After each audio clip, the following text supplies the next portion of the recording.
I've taken my time to examine our appropriation bills from 2017 to 2025 and established that Parliament only approved 2 trillion, has only approved 2 trillion 791 billion 543 million 336,707 shillings. Busia Senator Okiya Omtatah on 19th during the Senate proceeding brought to account that over 2 trillion 250 billion 325 million 905,200 Kenyan shillings were taken outside the law with this Ruto's regime. Let us listen in to Okiya Omtatah bring this to account. I even don't know how this passed me. I've taken my time to examine our appropriation bills from 2017 to 2025 and established that Parliament only approved 2 trillion, has only approved 2 trillion 791 billion 543 million 336,707 shillings. Yet, when you examine the debt register published by the Treasury, you find that we have borrowed 8 trillion 918 billion 21 million 659,782 shillings, which means we have borrowed 6 trillion 950,163 billion 6 trillion 950 billion 163 million 132,328 shillings outside the law. Other than that, we have also seen the other activity that happened the other day. We were told that the Eurobond had matured and the government required to borrow extra money from the Eurobond market to offset what had become due. And they borrowed quite a bit of money. Yet, the Constitution in Article 214 states categorically that the public debt is a direct charge on the consolidated fund. The Public Finance Management Act 2 and the regulations forbid borrowing money to pay another debt, borrowing money to pay a debt. So why does the government get powers to do these kind of things? And I'm in particular referring to Section 15, 2,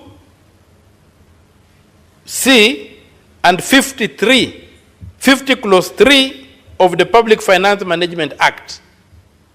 When we borrow money against the law, what are we trying to achieve? What evidence is there that the debt for the Eurobond had not been paid off as required by law automatically as a direct charge to the consolidated fund, that we had to go borrowing further money for it? Madam Speaker, as I proceed to submit, I also want to observe that of the odious debt that I've referred to, 4 trillion 605 billion 840 million 287,992 shillings was incurred in the period 2014 to 2022 when President Uhuru Kenyatta was in charge. Under President Ruto,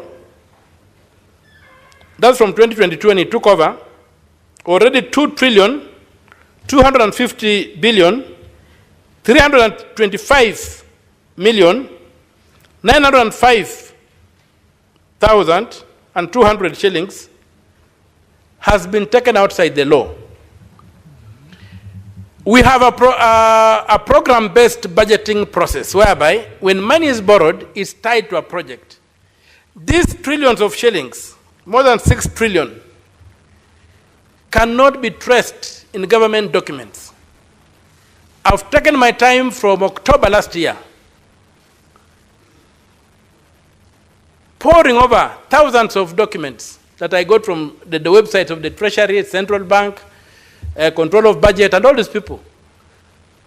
And I cannot trace where this money went.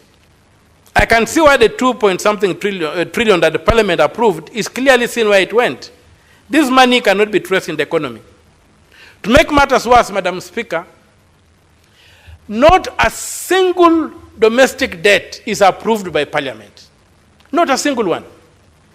All those billions. Look at the Appropriation Act. There's none. It's somehow that the executive does not implement the budget.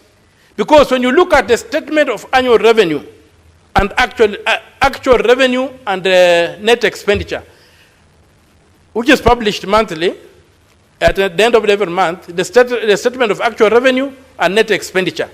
That's why you encounter this animal called a domestic debt. If you look at the budget, there's no domestic debt. Treasury bills are a legitimate form of, treasury bills are supposed to act like an overdraft. Where there's a delay by the treasury, by the KRA to submit enough money to government, the government should issue treasury bills to fill up the gap, but the treasury bills by law must be paid within 12 months. They cannot become a debt. Now, under the Public Finance Management Act,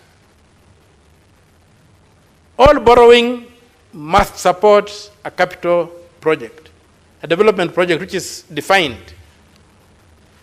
But you find that we are borrowing a lot of money on the domestic market without approval of Parliament. Where does this money go when it is not even budgeted for? Why are we borrowing this money? And it's running in billions of shillings. Madam Speaker, I wish our screens were working. I would have beamed my calculations onto that screen so that Kenyans can see how they are being scammed in the name of taking public debt. I've done a graph, and you realize one of the interesting things is that our debt spikes every time we have got a handshake, which means that the mechanisms of oversight are lost. In every year when you have had a handshake, there has been a spike in reckless borrowing and reckless expenditure by government. I hope it doesn't happen today. Remember, this government has been misappropriating funds so much. Just like the other day, we had the Auditor General telling us that over 1.3 trillion that was withdrawn from the, manually withdrawn from the Treasury. And we cannot even account for what it has been able to do. What is this government taking us for? There are a lot of things that are happening. And remember, if you listen keenly to this thread of reasoning with Okiya Omtatah as he was presenting his argument in the Senate, he even also enlightened us that it is wrong, and even he quoted articles in the Constitution, to borrow money to go and pay a debt, like what is happening in the current regime. So we even need to know, the debt that we are being told is being paid, is it really being paid? So there are a lot of things that we really don't know that are happening within this nation. Unless somebody unearths them, then we are going to be in deep, deep shit. What's your thought on this? Give us your comment in the comment section below. If you love content of this nature and you're watching from our YouTube channel, kindly subscribe and press the notification button, so anytime that we are live or we upload content of this nature, you'll be the very first person to be notified. Ahmed Khalif is my name for the unscripted talks here in DURB Radio. Assalamu alaikum warahmatullahi wabarakatuhu. Ramadan Kareem, Swaum Makbul. Kwa timba kali za Afrika, DURB Radio ndio mpango mzima.